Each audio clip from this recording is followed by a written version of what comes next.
ಕಾಳ ಬೆಳಗಿಂದ ಎಷ್ಟು ಗಾಡಿ ಲೋಡ್ ಹೊಡೆದಿದ್ದೀರೋ? 15 ಗಾಡಿ. ಎಷ್ಟೊತ್ತಿಗೆ 50 ಗಾಡಿ ಲೋಡ್ ಹೊಡಿಬೇಕಾಗಿತ್ತು. ಆಗ್ಲಿಲ್ವಲ್ಲ? ಅದನ್ನೇ ಕಣ ನಾನು ಹೇಳ್ತಾ ಇರೋದು. ಬೆಳಗಿಂದ ಏನೋ ಮಾಡ್ತಿದ್ರಿ, ಕತ್ತ ಕಾಯ್ತಿದ್ರು. ಸರ್, ನೀವು ಕೆಲ್ಸಗಾರರು, ನಾವು ಕೆಲ್ಸಗಾರರು. ನಾವು ಓದಿಲ್ಲ, ದೇವ್ರ ಸೂಚಿ ಕೆಲಸ ಮಾಡ್ತೀವಿ. ನೀವು ಓದಿದ್ದೀರಾ, ಆಫೀಸರ್ ಆಗಿ ದರ್ಬಾರ್ ಮಾಡ್ತೀರಾ. ಅಷ್ಟಕ್ಕೋಸ್ಕರ ವರ್ಕರ್ಸ್ಗಳನ್ನ ಮರ್ಯಾದೆ ಇಲ್ಲದೆ ಮಾತಾಡ್ಸೋದು ಒಳ್ಳೇದಲ್ಲ. ಏಯ್, ನಾವು ಹಾಗೆ ಕಣ ಮಾತಾಡ್ಸೋದು. ಏನೋ ಮಾಡ್ತೀರಾ? ಸುಮ್ಮನೆ ಮಾತಾಡಿ ಮರ್ಯಾದೆ ಗೆಲ್ಸ್ಕೋಬೇಡಿ. ಏನಂತೆ? ಮಕ್ಕಳ ಮರ್ಯಾದೆ ವಿಚಾರ ಮಾತಾಡ್ತೀರಂತ? ಯಾರು ಸರ್ ಸೂಳೆ ಮಕ್ಕಳು? ಎಲ್ಲಿ ಇನ್ನೊಂದ್ಸಲ ಆ ಮಾತಾನೆ? ನೀವು ಒಂದ್ ಮಾತಿಗೆ ಇಲ್ಲ ಕ್ಷಮಾಪಣೆ ಕೇಳ್ಬೇಕು. ಇಲ್ಲದೆ ಹೋದ್ರೆ ನೀವು ಇಲ್ಲೇ ಇರ್ಬೇಕಾಯ್ತದೆ, ನಾವು ಇಲ್ಲೇ ಇರ್ಬೇಕಾಯ್ತದೆ. ನನ್ನೇ ಎದುರಿಸಿದ್ರಂತ? ಈಗಲೇ MD ಹತ್ರ ಹೋಗಿ ಅದೆಲ್ಲ ಸಾಧ್ಯ ಇಲ್ಲ ಸರ್. ಕ್ಷಮಾಪಣೆ ಕೇಳೋವರೆಗೂ ಒಂದ್ ಹೆಜ್ಜೆ ಮುಂದಕ್ಕೆ ಬಿಡಲ್ಲ. ಏನ್ರೇ ಅದು? ಏನಯ್ಯ ಗಲಾಟೆ ಅದು? ಯಾಕೆಲ್ಲ ಗುಂಪು ಸೇರ್ಕೊಂಡು ಗಲಾಟೆ ಮಾಡ್ತಾ ಇದ್ವಿ? ಏನ್ ಸಮಾಚಾರ? ಓ, ನೀನು ಸರ್ ಅವ್ನ ಯಾರು ಅಂತ ತಿಳ್ಕೊಂಡಿದ್ದೀರ? Section supervisor, purchasing officer, all rounder ಗೊತ್ತಾ? ಹೇಳಿ, ಹಾಗೆ ಹೇಳಿ. ಹೇಳ್ತೀನಿ. ಅಲ್ರಯ್ಯ, ಇಂಥ ಮನುಷ್ಯನ ಹೀಗೆ ನಿಲ್ಲಿಸ್ಕೊಂಡು ಮಾತಾಡ್ತಾ ಇದ್ದೀರಲ್ಲ, ಬುದ್ಧಿ ಇದೆಯೇನ್ರೇ ನಿಮಗೆ? ಹಾಕ್ರಯ್ಯ ಕುರ್ಚಿ. ಶಂಕರ್, ನಿಮ್ಮಷ್ಟು ನಾಗರಿಕತೆ ಈ ಮುಂಡೆ ಕೆಲ್ ಬರ್ಬೇಕು. ದಬಾಯಿಸಿ ಕಾಳಪ್ಪ, ಚೆನ್ನಪ್ಪ, ಕೂಗಾಡಿ ಮಾತಾಡಿ ಗಲಾಟೆ ಮಾಡೋದು ಅಸಭ್ಯತನ. ನಿಮ್ಮ ಪಾಡು ನೀವು ಬಾಯಿ ಮುಚ್ಕೊಂಡು ಮೌನವಾಗಿರಿ. ಯಜಮಾನರು ತಪ್ಪಾಯ್ತು ಅಂತ ಕ್ಷಮೆ ಕೇಳಿದ್ರೆ ಅವನ್ನ ಹೊರಗಡೆ ಬಿಡಿ, ಇಲ್ಲಾಂದ್ರೆ ಬಿಡಬೇಡಿ. ನಮ್ಮ ಹೋರಾಟ ಯಾವಾಗಲೂ ಶಾಂತವಾಗಿರ್ಬೇಕು. ನನ್ನ ಹತ್ರನೇ ಹುಡುಗಾಡ್ತಾನೆ ನೀನು. ನನ್ನ ಕೋಪ ಬಂದ್ರೆ ನಿನ್ನ ಫ್ಯಾಕ್ಟರಿ ಮೇಲೆ ಎತ್ತಗಡೆ ಮಾಡ್ಬಿಡ್ತೀನಿ. ಅದೇನು ಬೇಕಾದ್ರೂ ಮಾಡಿ, ಈಗ ಮಾತ್ರ ತಪ್ಪಾಯ್ತು ಅಂತ ಎಲ್ರೂ ಕ್ಷಮೆ ಕೇಳ್ಬಿಡಿ. ಇಂಪಾಸಿಬಲ್. ಹಾಗಾದ್ರೆ ನಿಮ್ ಊಟ ತಿಂಡಿ ನಿದ್ದೆ ಎಲ್ಲ ಇಲ್ಲೇ ಬೆಡ್ ಪ್ಯಾನ್ ತಂದು ಕೊಡ್ರಪ್ಪ. ಶಂಕರ್, ನನಗೊಂದು ಫೋನ್ ಮಾಡಕ್ ಅವಕಾಶ ಕೊಡ್ತೀಯಾ? ಆಂಬುಲೆನ್ಸ್ ಫೈರ್ ಇಂಜನ್ಗ MDಗೆ ಮಾಡಿ.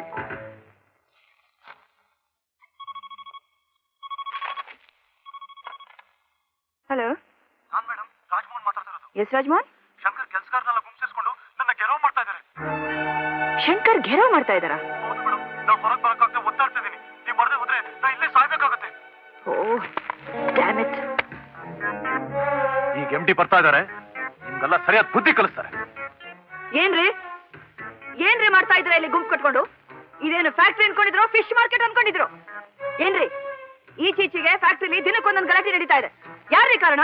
ದಿನಕ್ಕೊಂದೊಂದು ಗಲಾಟೆ ನಡೀತಾ ಇರೋ ವಿಷಯ ನನಗೆ ಗೊತ್ತಿಲ್ಲ ಮೇಡಮ್. ಇವತ್ತು ನಡೀತಾ ಇರೋ ಗಲಾಟೆ ರಾಜ್ಮೋಹನ್ ರೇ ಕಾರಣ.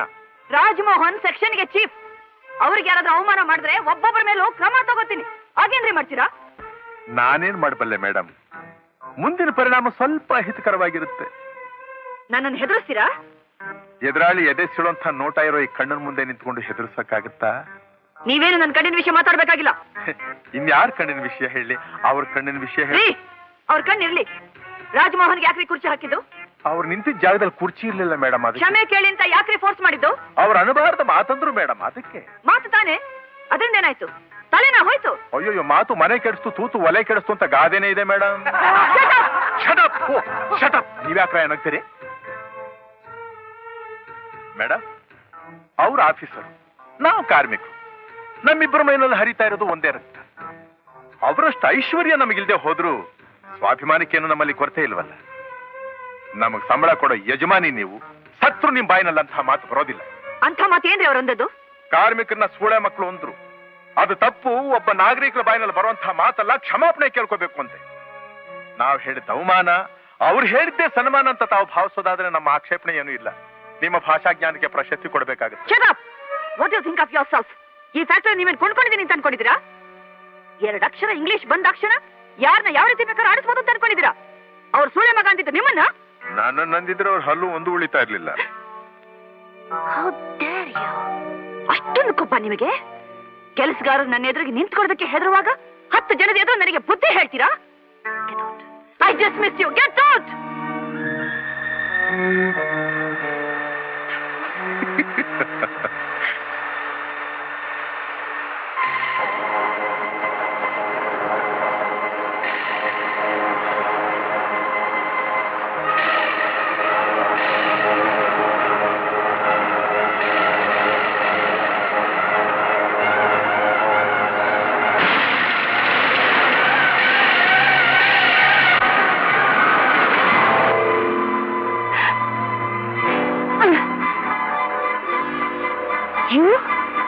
ನನ್ನ ಮೈ ಮುಟ್ಟಕ್ಕೆ ಎಷ್ಟು ಧೈರ್ಯ ನಿನಗೆ?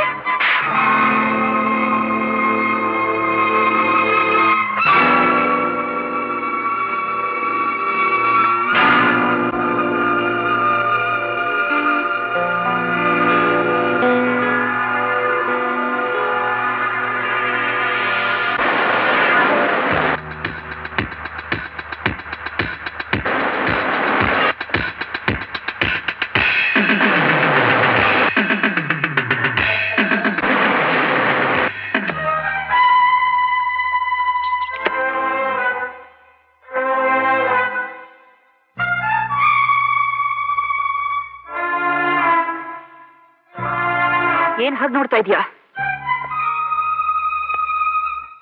ಯಾಕೆ ಬಂದೆ ಒಳಗಡೆ? ಮರ್ಯಾದೆಗೆ ಹೊರಗಡೆ ಹೋಗ್ತೀಯೋ ಇಲ್ವೋ? Get out!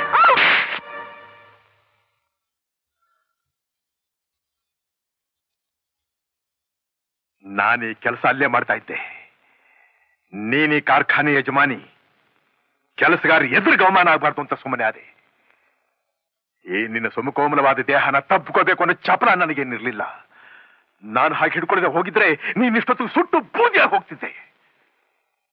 ನಾನು ಒಳ್ಳೆ ಅಪ್ಪ ಅಮ್ಮನ ಹುಟ್ಟುತ್ತವನಾದ್ರಿಂದ ಇಷ್ಟಕ್ಕೆ ಸುಮ್ಮನೆ ಬಿಟ್ಟಿದ್ದೀನಿ. Good bye.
ಈಗ ನಮ್ಮ ಕೇಂದ್ರದಿಂದ ನಾಟಕ ಸೇಡು. ಏನೇ ಜಗನ್ಮೋಹಿನಿ, ನಾನ್ ನಿನ್ನ ಮದುವೆ ಮಾಡ್ಕೊಂಡಿದ್ದು ಮಲ್ಲಿಗೆ ಹೂವಿನ ಹಾಸಿಗೆ ಮೇಲೆ ಮಲಗಿಸಿ ಮುದ್ದಾಡಕ್ಕಲ್ಲದೆ, ನೀನ್ ನನಗೆ ಮಾಡಿದ ಅವಮಾನಕ್ಕೆ ಶಿಕ್ಷೆ ಕೊಡಕ್ಕೆ. ನನಗೆ ಅವತ್ ಬಂದ್ ಕೋಪದಲ್ಲಿ ನಿನ್ನ ಒಂದೇಟಿ ಕೊಂದು ಹಾಕೊಟ್ಟಿದ್ದೆ. ಆದ್ರೆ ಏನ್ ಪ್ರಯೋಜನ? ನಾನು ಅವತ್ ನಿನ್ ಕೊಂದಿದ್ರೆ ಒಂದೇ ಸಲ ಸತ್ತೋಗ್ಬಿಡ್ತಿದ್ದೆ. ಆದ್ರೆ ನನ್ನ ಮನಸ್ಸಿಗೆ ತೃಪ್ತಿ ಸಿಗ್ತಾ ಇರ್ಲಿಲ್ವೇ? ಅದಕ್ಕೆ ಈ ಐಡಿಯಾ ಹುಡುಕಿ ನಿನ್ ಕುತ್ತಿಗೆ ತಾಳಿ ಕಟ್ಟು. ಈಗ ನೀನು ಸಾಯೋವರೆಗೂ ನನ್ನ ನೆರಳಲ್ಲೇ ಇರಬೇಕು. ನೀನು ಬದುಕಿರೋವರೆಗೂ ನನ್ನ ಕಣ್ಣೆದುರಿಗೆ ಇರಬೇಕು. ನಿನ್ನ ಕೊನೆ ಉಸಿರಿರೋವರೆಗೂ ನಾನು ಕೊಟ್ಟ ಚಿತ್ರಹಿಂಸನ ಅನುಭವಿಸಿ ಅನುಭವಿಸಿ ಸಾಯಬೇಕು. ಅಯ್ಯೋ, ನಾನು ನಿನ್ನ ಎದುರಾಕೊಂಡೆ, ನನಗಿಂತ ಗತಿ ಬಂತೆ ಅಂತ ನೀನು ಅಳಬೇಕು. ನಾನು ಅದನ್ನ ನೋಡಿ ಸಂತೋಷ ಪಡ್ಬೇಕು. ನಿಮ್ ಕೈ ಮುಗಿತೀನಿ, ಘಟ್ಟ ಮರ್ತು ಬಿಡ್ರಿ. ಏಯ್, ಇನ್ನು ಮೇಲೆ ನೀನು ಅಲ್ಲ, ನಾನು ಇಲ್ಲೇ.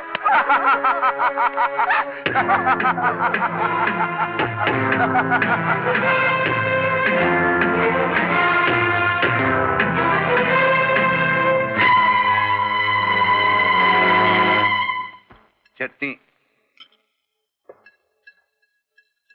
ಬಾಮ.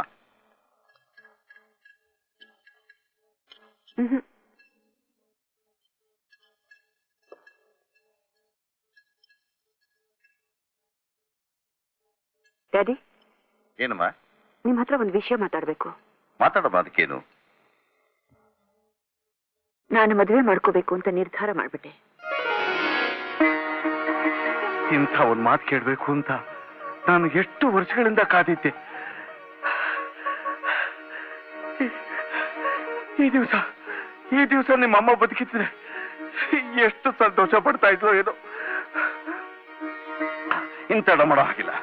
ನೀನ್ ಮನಸ್ಕೊಪ್ಪಿದ ಗಂಡು ಎಲ್ಲಿದ್ರು ಸರಿ ಹುಡುಕ್ಬಿಡೋದೆ. ಗಂಡು ಹುಡ್ಕೋ ತೊಂದ್ರೆನೂ ನಿಮಗ್ ಕೊಡೋದಿಲ್ಲ. ನೀ ಯಾರು ಇಷ್ಟಪಟ್ಟಿದೀನಮ್ಮ? ಯಾರಮ್ಮ ಭಾಗ್ಯವಂತ? ನಮ್ಮ ಫ್ಯಾಕ್ಟ್ರಿ ಮೆಕ್ಯಾನಿಕ್ ಶಂಕರ್. ಏನಮ್ಮ ನೀ ಹೇಳ್ತಿರೋದು? ಎಂತೆಂಥ ಶ್ರೀಮಂತರ ಸಂಬಂಧ ಎಲ್ಲ ಬಂತು, ಅದನ್ನು ತಿರಸ್ಕಾರ ಮಾಡಿ ಶಂಕರನ ಮದುವೆ ಆಗ್ಬೇಕು ಅಂತ ನೀ ಹೇಳ್ತಿದೀಯಲ್ಲ. ಚೆನ್ನಾಗಿ ಯೋಚನೆ ಮಾಡಿದೀನಮ್ಮ. ಡ್ಯಾಡ್, ನನ್ನ ಸ್ವಭಾವ ನಿಮಗ್ ಚೆನ್ನಾಗಿ ಗೊತ್ತು. ಹೇಳಿದ್ದನ್ನೇ ಮಾಡೋದು, ಮಾಡೋದನ್ನೇ ಹೇಳೋದು. ನೀವೇ ಅವ್ರನ್ನ ಕರೆಸಿ ಮಾತಾಡಿ. ನೀನು ಈ ವಿಷಯನ ಅವನ ಹತ್ರ ಮಾತಾಡಿದೀಯಲ್ವೇ? ಅದು ದೊಡ್ಡವ್ರ ಕೆಲಸ, ನಿಮ್ಮ ಡ್ಯೂಟಿ.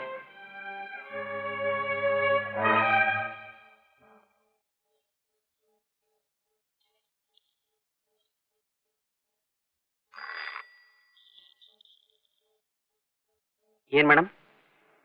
ಶಂಕರ್ ಮನೆ ಗೊತ್ತಾ ನಿನಗೆ? ಗೊತ್ತಿಲ್ಲ ಮೇಡಮ್. ಇಡಿಯಟ್, ಇಷ್ಟು ವರ್ಷದಿಂದ ನಮ್ಮ ಫ್ಯಾಕ್ಟ್ರಿಲಿ ಕೆಲಸ ಮಾಡ್ತಾ ಇದೆಯಾ? ಶಂಕರ್ ಮನೆ ಗೊತ್ತಿಲ್ವಾ ನಿನಗೆ? Nonsense. Get out. Madam, Shankar ಮನೆ ನಂಗೊತ್ತು. ನಂಜನಗೂಡ್ ಟೆಂಪಲ್ ಹತ್ರ ಇದೆ. ಏನಾಗ್ಬೇಕಾಗಿತ್ತು? ಈ ಕವರ್ ಅವರು ಕೊಡ್ಬೇಕು. Very urgent. ಫ್ಯಾಕ್ಟ್ರಿ ಕಾರ್ ತಗೊಂಡು ಹೋಗಿ. ಶಂಕರ್ನ ಕರೆಸ್ತಾ ಇದ್ದೀರಾ? ಮತ್ತೆ ಕೆಲ್ಸಕ್ಕೆ ಹೋಗ್ತಾ ಇದ್ದೀರಾ?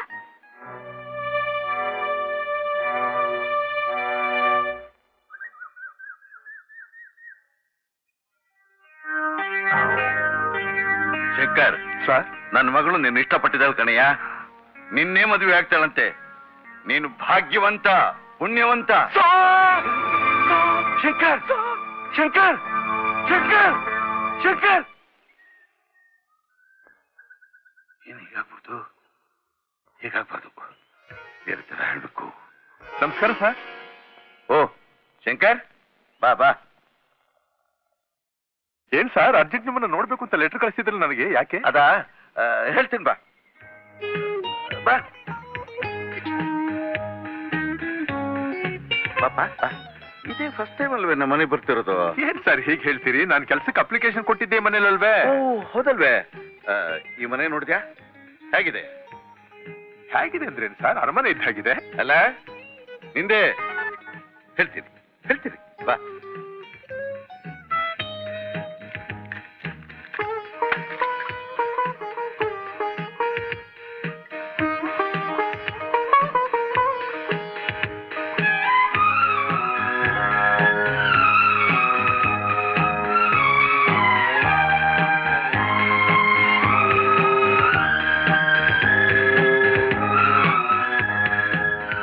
ಹೇಗಿದೆ?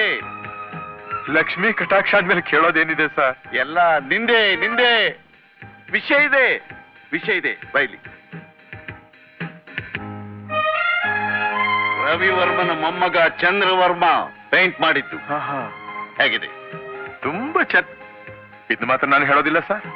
ಯಾತಕ್ಕೆ ಅಂದ್ರೆ ಯಾವ್ದು ಚೆನ್ನಾಗಿದೆ ಅಂದ್ರೆ ಎಲ್ಲ ನಿಂದೆ ನಿಂದೆ ಅಂತ ಇದ್ರೆ ಅದಕ್ಕೆ ನನಗೆ ಭಯ. ಈ ಸಣ್ಣ ವಿಷಯಕ್ಕೆ ಇಷ್ಟು ಬೆಚ್ಚಿ ಬಿಡ್ತೀಯಲ್ಲ, ಇನ್ನು ಅಸಲು ವಿಷಯ ಹೇಳಿದ್ರೆ ಇನ್ನೇನು ಗತಿ? ಅಸಲು ವಿಷಯನೇ? ಯಾವ್ದು ಸರ್ ಅದು? ಇದೇ ಇದೇ ಹೇಳ್ತೀನಿ, ಬಾ. ಕೂತ್ಕೋ ಕೂತ್ಕೋ, ಪರವಾಗಿಲ್ಲ, ಕೂತ್ಕೋಪ್ಪ, ಪರವಾಗಿಲ್ಲ. ಕೂತ್ಕೋ, ಹೇಳ್ತೀನಿ. ಜೀವನದಲ್ಲಿ ಎಷ್ಟೋ ಅನಿರೀಕ್ಷಿತ ಘಟನೆಗಳು ನಡೆಯುತ್ತವೆ, ಆದ್ರೆ ಅದನ್ನೆಲ್ಲ ನಾವು ಒಂದೇ ರೀತಿ ತಗೋಬೇಕು. ಮನಸ್ಸನ್ನು ಗಟ್ಟಿ ಮಾಡ್ಕೋಬೇಕು, ಹೃದಯನ ಗಟ್ಟಿ ಮಾಡ್ಕೋಬೇಕು. ನಾ ಹೇಳೋ ವಿಷಯನ ಗಮನ ಬಿಟ್ಕೊಳ್ಳಿ. ಅದೃಷ್ಟ ದೇವತೆ ನೀನು ಮೆಚ್ಕೊಬಿಟ್ಟಿದ್ದಾಳೆ, ನನ್ನ ಮಗಳು ನೀನು ಒಪ್ಕೊಂಡ್ಬಿಟ್ಟಿದ್ದಾಳೆ, ನೀನ್ ನನ್ನ ಅಳಿನಾಗ್ತಾ ಇದ್ದೀ. ಯಾಕಪ್ಪ, ಏನಾಯ್ತಪ್ಪ? ನನಗೇನು ಆಗಿಲ್ಲ ಸರ್. ತಾವು ಕೂತ್ಕೊಳ್ಳಿ ಸರ್, ದಯವಿಟ್ಟು ಕೂತ್ಕೊಳ್ಳಿ ಸರ್. ಈಗ ನಾನು ಹೇಳೋ ಮಾತನ್ನ ತಾವು ಗಮನ ಇಟ್ಟು ಕೇಳಬೇಕು. ಜೀವನದಲ್ಲಿ ಎಷ್ಟೋ ಸಲ ಅನಿರೀಕ್ಷಿತವಾದ ಘಟನೆಗಳು ನಡೆಯುತ್ತವೆ. ನಾವು ಅದನ್ನ ಒಂದೇ ರೀತಿ ತಗೋಬೇಕು. ಮನಸ್ಸನ್ನ ಗಟ್ಟಿಯಾಗಿಟ್ಕೊಂಡಿರ್ಬೇಕು, ಹೃದಯನ ಗಟ್ಟಿಯಾಗಿಟ್ಕೊಂಡಿರ್ಬೇಕು. ಆಗ್ಲೇ ನಾವು ಆನಂದನ ಅನುಭವಿಸೋದಕ್ಕೆ ಸಾಧ್ಯ ಅಲ್ವೇ ಸರ್? ನಾನು ತಮ್ಮ ಮಗಳನ್ನ ಮದುವೆ ಆಗೋದಿಲ್ಲ, ತಾವು ನನ್ನ ಮಾವ ಆಗೋದಕ್ಕೆ ಸಾಧ್ಯ ಇಲ್ಲ. ಯಾಕಪ್ಪ ತಮಾಷೆ ಮಾಡ್ತಿದ್ದೀಯಾ? ಅಯ್ಯೋ, ತಮ್ಮ ಹತ್ರ ತಮಾಷೆ ಮಾಡೋ ಅಂತಸ್ತು ನನಗಿದೆಯೇ ಸರ್? ತಾವೆಲ್ಲಿ ನಾನೆಲ್ಲಿ? Sorry sir.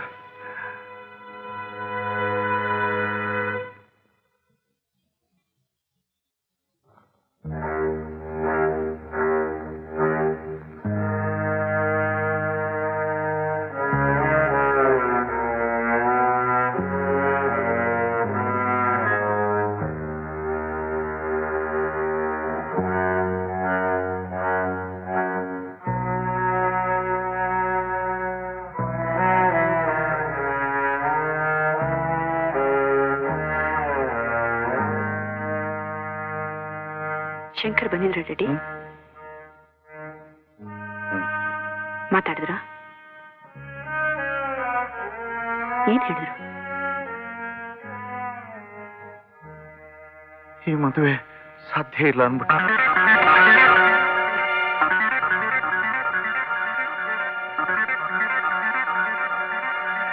ಡ್ಯಾಡಿ, ಇಷ್ಟು ದಿನ ಯಾವ ಗಂಡು ಬಂದ್ರು ಒಪ್ಪಲ್ಲ, ಮದುವೆ ಮಾಡ್ಕೊಳಲ್ಲ ಅಂತ ನನ್ನ ಮೇಲೆ ಆಕ್ಷೇಪಣೆ ಮಾಡ್ತಾ ಇದ್ರಿ. ಮಾತಿಗೂ ನನ್ನ ಮನಸ್ಸಿಗೆ ನೆಮ್ಮದಿ ಇಲ್ಲ, ನನ್ನ ಮನಸ್ಸಿಗೆ ನೆಮ್ಮದಿ ಇಲ್ಲ ಅಂತಿದ್ರಿ. ಈಗ ನಾನು ಮದುವೆಗೆ ಒಪ್ಪಿದ್ದೀನಿ. ಮದುವೆ ಗಂಡನ್ ತೋರಿಸಿದೀನಿ.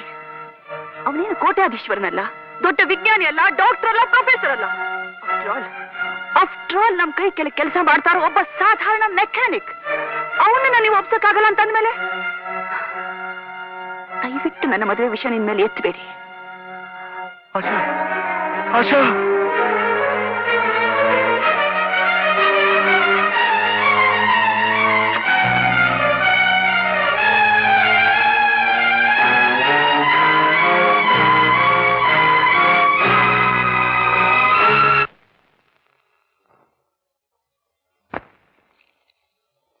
ಅಪ್ಪ ಏನಮ್ಮ?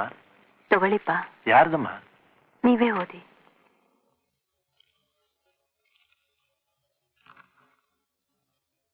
ತೀರ್ಥರೂಪು ತಂದೆಯವರಿಗೆ. ಅಪ್ಪಾಜಿ, ಹೆಣ್ಣಿಗೆ ತಾಯಿಯ ಅವಶ್ಯಕತೆ ಎಷ್ಟು ಅನ್ನೋದು ಈಗ ಅರ್ಥ ಆಗ್ತಾ ಇದೆ. ಎಷ್ಟೋ ವಿಷಯಗಳನ್ನ ಮನಬಿಚ್ಚಿ ಅಮ್ಮನ ಹತ್ರ ಹೇಳೋ ಹಾಗೆ ಅಪ್ಪನ ಹತ್ರ ಹೇಳೋದಕ್ಕೆ ಕಷ್ಟವಾಗುತ್ತೆ, ಸಂಕೋಚವಾಗುತ್ತೆ. ಏನ್ ಮಾಡ್ಲಿ, ಬೇರೆ ದಾರಿನೇ ಇಲ್ಲದೆ ನಾನು ನಿಮ್ಗೆ ಈ ಕಾಗದ ಬರೆದಿದ್ದೀನಿ. ನಮ್ಮ ಫ್ಯಾಕ್ಟ್ರಿಲಿ ಶಂಕರ್ ಅಂತ ಒಬ್ರಿದ್ದಾರೆ, ತುಂಬಾ ಒಳ್ಳೆಯವರು, ಬಂಗಾರದಂತ ಮನುಷ್ಯ. ಅಂಥವ್ರು ಲಕ್ಷಕ್ಕೊಬ್ರು. ನಾನು ಅವ್ರನ್ನ ಮೆಚ್ಚಿದ್ದೀನಿ, ಇಷ್ಟಪಟ್ಟಿದ್ದೀನಿ. ಮುಂದೇನ್ ಮಾಡ್ಬೇಕು ಅಂತ ನಿಮ್ಗೇ ಗೊತ್ತಿದೆ. ನಿಮ್ಮ ಮಗಳು ಉಮಾ.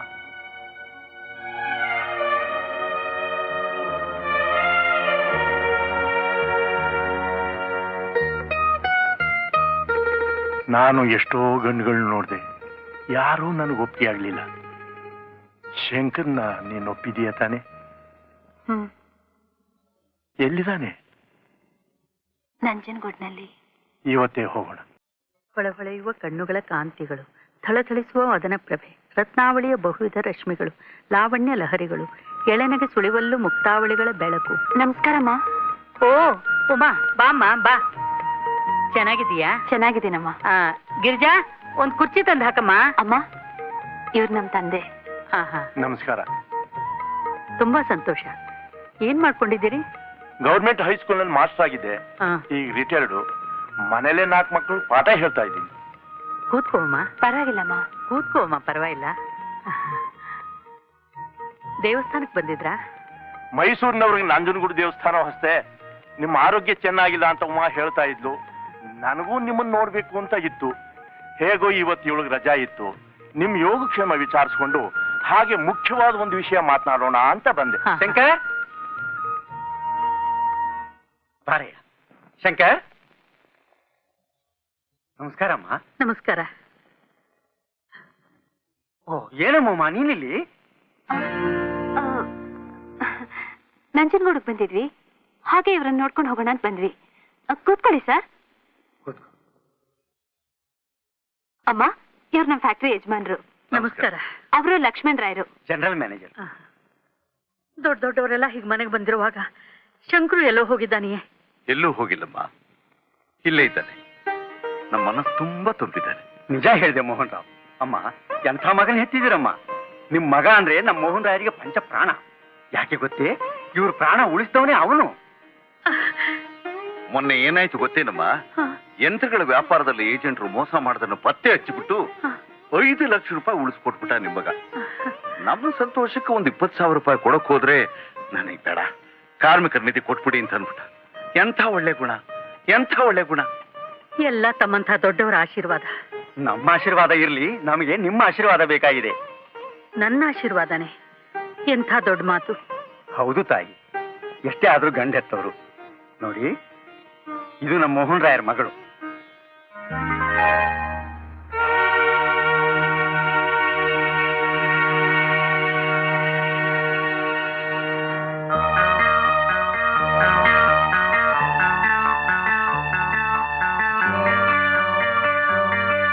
ಹೇಗಿದ್ದಾಳೆ? ಮಹಾಲಕ್ಷ್ಮಿ ಇದ್ದಾಗಿದ್ದಾಳೆ. ಸೌಂದರ್ಯದಲ್ಲಿ ರತಿ, ವಿದ್ಯೆಯಲ್ಲಿ ಸರಸ್ವತಿ, ಐಶ್ವರ್ಯದಲ್ಲಿ ಲಕ್ಷ್ಮಿ. ತುಂಬಾ ಒಳ್ಳೆಯವಳು. ಹೇಳಮ್ಮ ಉಮ್ಮ, ನಿಂಗೂ ಗೊತ್ತಲ್ಲ? ಹೌದಮ್ಮ, ತುಂಬಾ ಒಳ್ಳೆಯವರು, ಗುಣವಂತೆ, ವಿನಯವಂತೆ. ನಮ್ಮ ಮಗಳು ನಿಮ್ ಮಗನ್ನೇ ಮದುವೆ ಆಗ್ಬೇಕು ಅಂತ ಹಠ ಹಿಡಿದ್ಬಿಟ್ಟಿದ್ದಾಳೆ. ನಮ್ ಶಂಕರನ್ನ? ಹೌದಮ್ಮ, ಬೇರೆ ಯಾರನ್ನೂ ಮದುವೆ ಆಗಲ್ವಂತೆ. ಈ ವಿಷಯನ ನಿಮ್ಮ ಮಗನ ಹತ್ರ ಪ್ರಸ್ತಾಪ ಮಾಡಿದಾಗ ಅಯ್ಯೋ ನಿಮ್ಮಂತಸ್ತಲ್ಲಿ ನಮ್ಮಂತಸ್ತಲ್ಲಿ ಇದಾಗದೇ ಕೆಲಸ ಅನ್ಬಿಟ್ಟ ಆತ. ದೊಡ್ಡ ಮನ್ಸು ಮಾಡಿ ನಿಮ್ಮ ಮಗನ ಒಪ್ಸಿ ತಾಯಿ. ಇಲ್ಲಪ್ಪ, ಅವನು ಬರ್ಲಿ, ಅವನೊಂದ್ ಮಾತು ಕೇಳಿ ಹೇಳ್ತೀನಿ. ಮೊದ್ಲೇ ನನ್ ಮಗಳು ತಾಯಿ ಇಲ್ಲಿ ತಪ್ಪಲಿ, ಈ ಮದುವೆನೂ ನಡಿದೆ ಹೋಯ್ತು ಅಂತಂದ್ರೆ ತಂದೆನೂ ಕಳ್ಕೊತಾಳೆ. ಅಯ್ಯೋ ದೇವ್ರೆ, ನೀವು ಕಣ್ಣೀರ್ ಹಾಕ್ಬೇಡಿ, ನೊಂದ್ಕೋಬೇಡಿ. ಅದೆಷ್ಟೇ ಕಷ್ಟವಾಗಿದ್ರು ನಾನು ಈ ಮದುವೆ ನಡ್ಸ್ಕೊಡ್ತೀನಿ. ಅಪ್ಪ, ನನಗೀಗ ನೆಮ್ಮದಿ ಆಯ್ತು ತಾಯಿ, ನೆಮ್ಮದಿ ಆಯ್ತು. ಬರ್ತೀನಿ ತಾಯಿ. ಹಾಗೆ ಹೋಗಿ ಬನ್ನಿ. ಬರ್ತೀನಮ್ಮ. ಹಾ, ಎಂಥ ಒಳ್ಳೆ ಜನ, ಶ್ರೀಮಂತರಾದ್ರೂ ನಿಗರ್ವಿಗಳು ಅಲ್ವೇನಮ್ಮ? ಹೌದಮ್ಮ. ನೀನ್ ಇನ್ನೊಂದ್ಸಲ ಈ ಕಡೆ ಬರುವಾಗ ಅವ್ರ ಮಗಳನ್ನ ಕರ್ಕೊಂಡ್ ಬಾ ಅಮ್ಮ. ಆಗ್ಲಮ್ಮ, ನಾವೇನ್ ಬರ್ತೀವಿ. ಆಹಾ, ಕಾಫಿ ಕುಡ್ಕೊಂಡು ಹೋಗ್ಬೇಕು. ಇನ್ನೊಂದ್ಸಲ ಬಂದಾಗ ಕುಡಿತೀವಿ. ಸರಿ.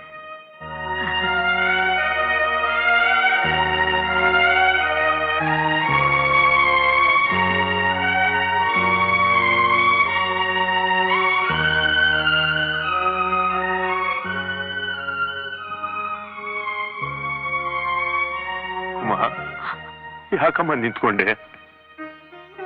ಬಾ ಹೋಗೋಣ. ಆ ಹುಡುಗಿ ಒಳ್ಳೆಯವಳಲ್ಲಮ್ಮ. ಹಾಗಂದ್ರೆ ಏನಪ್ಪ, ನಡತೆ ವಿಷಯದಲ್ಲಿ ಏನಾದ್ರೂ? ನಡತೆ ವಿಷಯ ನಾನು ಹೇಳಲಿಲ್ಲ. ಮತ್ತೆ ನಯ ಇಲ್ಲ, ವಿನಯ ಇಲ್ಲ, ಒಟ್ನಲ್ಲಿ ಆ ಸಂಬಂಧ ನಮಗೆ ಬೇಕಾಗಿಲ್ಲ. ಮುದ್ದಾಗಿ ಬೆಳೆಸಿದ್ದಾರೆ, ಹಾಗಿದ್ದಾಳೆ. ನಾಳೆ ನಿನಗೆ ಹೇಗ್ ಬೇಕಾದ್ರೂ ತಿದ್ಕೋಬಹುದು. ಏನ್ ಚಿಕ್ಕ ಮಗು ನಮ್ಮ ತಿದ್ಕೊಳ್ಳೋದಕ್ಕೆ? ನೀನೇನೇ ಹೇಳಿದ್ರು ಆ ಹುಡುಗಿ ನನಗಿಷ್ಟ ಇಲ್ಲ. ಯಾಕೆ ಅಂತ ಕಾರಣ ಕೇಳ್ಬೇಡ, ಹೇಳೋದಕ್ಕೆ ನನಗೆ ಗೊತ್ತಾಗೋದಿಲ್ಲ. ನನಗ್ ಬೇಡ ಅಷ್ಟೇ. ಶಂಕರು, ನಾನು ಮಾತು ಕೊಟ್ಬಿಟ್ಟಿದ್ದೀನಪ್ಪ. ಈ ಮದುವೆ ಆಗದೆ ಹೋದ್ರೆ ನಾನು ಬದುಕೋಲ್ಲ ಅಂತ ಅವ್ರ ಕಣ್ಣೀರ್ ಹಾಕಿದ್ರು. ಅನುಕೂಲವಾದ ಸಂಬಂಧ, ಒಲದು ಬಂದ ಅದೃಷ್ಟನ ದೂರ ನುಗ್ಬಾರ್ದಪ್ಪ. ನನ್ ಮಾತು ಕೇಳು. ಕಪಿಲಾ ನದಿ ಬೀಳನ್ನು ಬಿದ್ದು ಬಿಡ್ತೀನಿ, ಇಲ್ಲ ಒಂದು ಕುರುಡಿನ ತೋರಿಸಿ ತಾಲಿ ಕಟ್ಟು ಅಂತ ಹೇಳು ಕಟ್ಟಿಬಿಡ್ತೀನಿ. ಈ ಹುಡುಗಿ ಮಾತ್ರ ನನಗೆ ಬೇಡಮ್ಮ. ಶಂಕರು,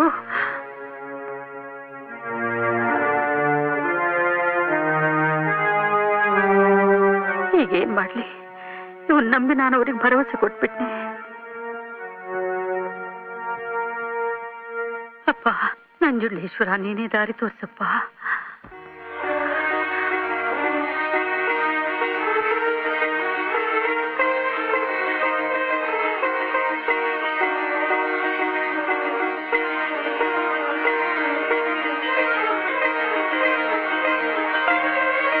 ಮಹಾದೇವ, ಅಕಸ್ಮಾತ್ ಮುದುಕ ನಿರಾಸೆಯಿಂದ ಏನಾದ್ರೂ ಆದ್ರೆ ಗತಿ ಏನಪ್ಪ?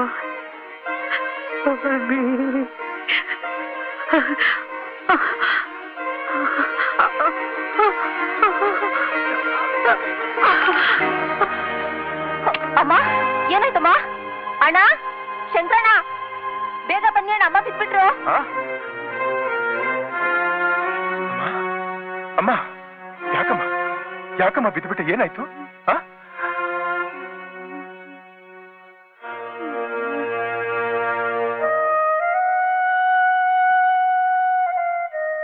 ಇದ್ದಕ್ಕಿದ್ದಾಗ ಹೀಗೆ BP ರೈಸ್ ಆಗಿದೆ ಅಂತಂದ್ರೆ ಮನಸ್ಸಿಗೇನು ವಿಪರೀತ ಆತಂಕ ಹಚ್ಕೊಂಡಿದ್ದಾರೆ.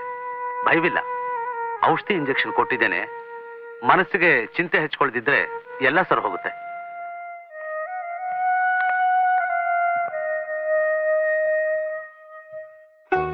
ಏನಮ್ಮ, ನೀನಿಷ್ಟು ಮನಸ್ಸಿಗೆ ಹಚ್ಚುಗೊತ್ತಿ ಅಂತ ಗೊತ್ತಿದ್ರೆ ಖಂಡಿತ ನಾನು ಆಗಲ್ಲ ಅಂತ ಹೇಳ್ತಾ ಇರ್ಲಿಲ್ಲ. ಹೇಳಮ್ಮ, ಈ ಮದುವೆ ನಿನಗಿಷ್ಟನಾ? ನಾಳೆ ನೀನು ಯಾವುದಕ್ಕೂ ಪಶ್ಚಾತ್ತಾಪ ಪಡಲ್ಲ ತಾನೆ? ಇದರಲ್ಲಿ ಪಶ್ಚಾತ್ತಾಪ ಪಡೋದಕ್ಕೆ ಏನಿದೆಪ್ಪ?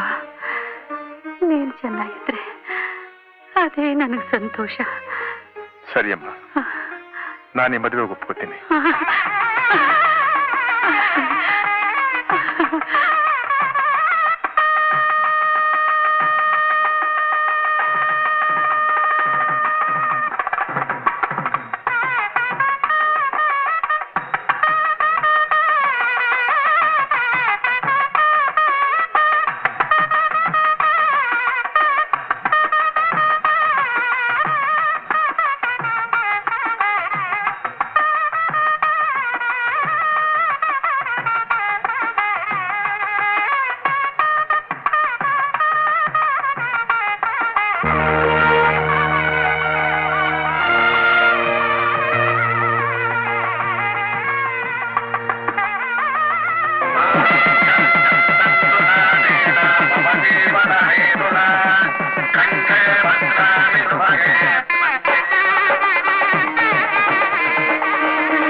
ಸಮಯ, ಈ ವಾತಾವರಣ ಎಲ್ಲ ನನ್ನ ಕನಸನಾಗ ಕಾಣ್ತಾ ಇದೆ.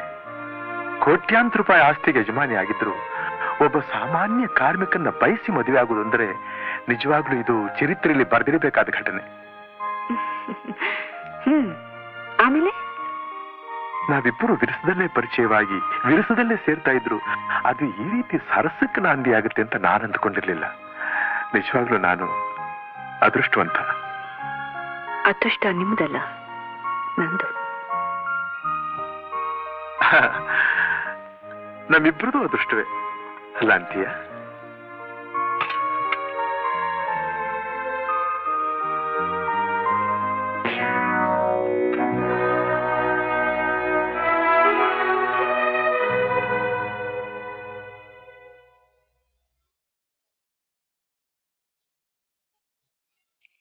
ಪರವಾಗಿಲ್ಲ ಪರವಾಗಿಲ್ಲ, ನೀನ್ ಕುಡಿದ್ರು ಒಂದೇ, ನಾನ್ ಕುಡಿದ್ರು ಒಂದೇ ಅಲ್ಲ. ಕುರಿ ಹುಲಿ ಕೈನಲ್ಲಿ ಸಿಕ್ಕಿದ್ರೆ ಅದೃಷ್ಟ ಯಾರ್ದಾಗುತ್ತೆ? ಕುರಿದ ಹುಲಿದ? ಎರಡ್ರದ್ದು ಅದೃಷ್ಟನೇ. ತಿಂದೆ ಅನ್ನೋ ತೃಪ್ತಿ ಹುಲಿಗೆ, ಸ್ವರ್ಗ ಸಿಕ್ತು ಅನ್ನೋ ತೃಪ್ತಿ ಕುರಿಗೆ. ಅಲ್ಲ, ಏನ್ ಇಡೀ ರಾತ್ರಿ ಹುಲಿ ಕುರಿ ಕಥೆನೇನಾ ಅಥವಾ ವಿಶೇಷ ಏನಾದ್ರೂ ಉಂಟಾ? ಇದೆ. ನನಗಿಷ್ಟವಾದ್ದೆಲ್ಲ ನಿಮ್ಗೂ ಇಷ್ಟ ತಾನೆ? ಓ, ಖಂಡಿತವಾಗಿ. ನೀನ್ ನನ್ನ ಅರ್ಥ ಹಂಗೆಲ್ಲ. ನಿನಗಿಷ್ಟವಾದ್ದೆಲ್ಲ ನನಗೂ ಇಷ್ಟವೇ.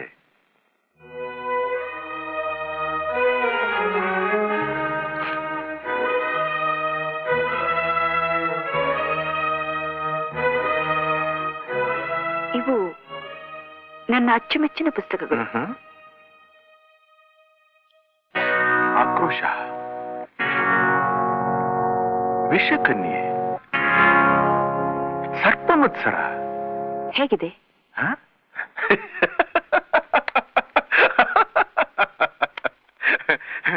ಹೇಳ, ನೀನು ನನ್ನ ಬಯಸಿ ಮದುವೆ ಮಾಡ್ಕೊಂಡಿದ್ದು ಎಷ್ಟು ವಿಚಿತ್ರವಾಗಿದೆಯೋ, ಈ ಸಮಯದಲ್ಲಿ ಈ ಪುಸ್ತಕಗಳನ್ನ ನಾನು ತೋರಿಸ್ತಾ ಇರೋದು ಅಷ್ಟೇ ವಿಚಿತ್ರವಾಗಿದೆ. ಹೌದಾ?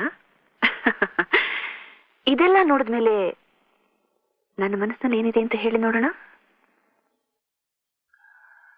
ಅತ್ತಿ ಮರದಲ್ಲಿ ಹೂವನ್ನ ನೋಡಬಹುದು, ಬಿಳಿ ಕಾಗೆಯನ್ನು ನೋಡಬಹುದು, ನೀರಿನಲ್ಲಿ ಮೀನಿನ ಹೆಜ್ಜೆನ ನೋಡಬಹುದು. ಆದ್ರೆ ಹೆಣ್ಣಿನ ಮನಸ್ಸಿನಲ್ಲಿ ಏನಿದೆ ಅನ್ನೋದನ್ನ ಅರ್ಥ ಮಾಡ್ಕೊಳಕ್ ಆಗೋಲ್ಲ ಅಂತ ಮಹಾಭಾರತದಲ್ಲೇ ಹೇಳಿದೆ. ನನ್ನ ಮನಸ್ಸಿನಲ್ಲಿ ಏನಿದೆ ಅಂತ ಹೇಳ? ಹೇಳು. I hate you. I hate you. ನಿಜವಾಗಿ ನಿಜವಾಗಿ ಹೇಳ್ತಾ ಇದ್ದೀಯ ಈ ಮಾತನ್ನ? ಎಸ್, ಖಂಡಿತ ಹೇಳ್ತಾ ಇದ್ದೀನಿ. ಹಾಗಾದ್ರಿಷ್ಟು ಹಠ ಮಾಡಿ ನನ್ನ ಮದುವೆ ಯಾಕೆ ಮಾಡ್ಕೊಟ್ಟೆ ನೀನು? ಈ ಆಶಾರಾಣಿ ದೃಷ್ಟಿಯಿಂದ ಮರೆಯಾಗಿ ಹೋಗ್ಬಾರ್ದು ಅಂತ, ಹೆಜ್ಜೆ ಹೆಜ್ಜೆಗೂ ನಿಮಗೆ ಅವಮಾನ ಮಾಡಬೇಕು ಅಂತ, ನನ್ನ ಮೇಲೆ ಕೈ ಮಾಡಿದ್ದಕ್ಕೆ ತಕ್ಕ ಶಿಕ್ಷೆ ಕೊಡ್ಬೇಕು ಅಂತ, ನಿಮ್ಮ ಮೇಲೆ ಸೇಡು ತೀರಿಸ್ಕೋಬೇಕು ಅಂತ. ಸೇಡು? ಭಲೆ ಭಲೆ ಹೆಣ್ಣೆ, ನನ್ನ ಮೇಲೆ ಸೇಡ್ ತೀರಿಸ್ಕೊಳ್ಬೇಕು ಅಂತ ನೀನು ಮದುವೆ ಮಾಡ್ಕೊಂಡ್ಯಾ? ಎಸ್. ಆಶಾರಾಣಿಯವರೇ, ಬೆಂಕಿ ತಾನು ಹುಟ್ಟಿದ ಜಾಗನ ಸುಟ್ಟ ಮೇಲೆ ಬೇರೆ ಕಡೆ ನಾಲ್ಗೆ ಚಾಚೋದು. ಈ ಸೇಡು ಅಷ್ಟೇ ಮೊದಲು ನಿನ್ನ ಬಾಳನ್ನೇ ಹಾಳು ಮಾಡು. I don't care. ನಾನ್ ಸುಟ್ಟ ಮೇಲಾದ್ರೂ ನಿಮ್ಮನ್ನು ಸುಡುತ್ತಲ್ಲ, ಅಷ್ಟು ಸಾಕು ನನಗೆ. ಆಹಾ, ಎಂಥ ಕಲ್ಯಾಣ ಗುಣ ನಿಂದು. ನೀನ್ ಹಾಳಾದ್ರೂ ಪರವಾಗಿಲ್ಲ, ನಾನು ಹಾಳಾಗ್ಬೇಕು ಅಂತೀಯನು? ಇರ್ಲಿ ಬಿಡು, ದೊಡ್ಡ ತತ್ವಜ್ಞಾನಿ ಆಗ್ಬಿಡ್ತೀನಿ ನಾನು. ಯಾವ ಮುಠಾಳ ಹೇಳ್ದ ಹಾಗಂತ? ಒಳ್ಳೆ ಹೆಂಡತಿ ಸಿಕ್ಕಿದ್ರೆ ಜೀವನದಲ್ಲಿ ಸುಖ ಪಡ್ತಿ, ದುಷ್ಟ ಹೆಂಡತಿ ಸಿಕ್ಕಿದ್ರೆ ತತ್ವಜ್ಞಾನಿ ಆಗ್ತಿ ಅಂತ ಸಾಕ್ರೆಟಿಸ್ ಹೇಳಿದಾನೆ. ಯಾವನೇನಾದ್ರೂ ಹೇಳಿ, ನಾನು ಹೇಳೋದಿಷ್ಟೇ. ಸತ್ಯ ಹೆಣ ಸುಡೋದಕ್ಕೆ ಕಟ್ಟಿಗೆ ಇಡ್ತಾರೆ, ಆದ್ರೆ ನಿಮ್ಮನ್ನ ಜೀವಂತವಾಗಿ ಸುಡೋದಕ್ಕೆ ನನ್ನ ಬಾಳನ್ನೇ ಒಡ್ಡಿ ಬೆಂಕಿ ಹಚ್ಚಿದ್ದೀನಿ. ಆ ಉರಿಯಲ್ಲಿ ಸಿಕ್ಕಿ ವೇದನೆಯಿಂದ ನೀವು ಚೀರ್ಬೇಕು. ಆ ಆರ್ತಿನಾದ ನನ್ನ ಕಿವಿಗೆ ವಸಂತಗಾನ ಆಗ್ಬೇಕು. ಆಗ್ಲೇ ನಾನು ಹೆಣ್ಣಾಗಿ ಹುಟ್ಟಿದ್ದಕ್ಕೆ ಸಾರ್ಥಕವಾಗೋದು. ನಾರಿ ನಾರಿ, ಆದರ್ಶ ನಾರಿ, ಸಾರ್ಥಕವಾಯ್ತು ನಿನ್ನ ಜನ್ಮ. ನಿನ್ನ ಜನ್ಮ ಸಾರ್ಥಕವಾಗಿ ಹೋಯ್ತು ಬಿಡು.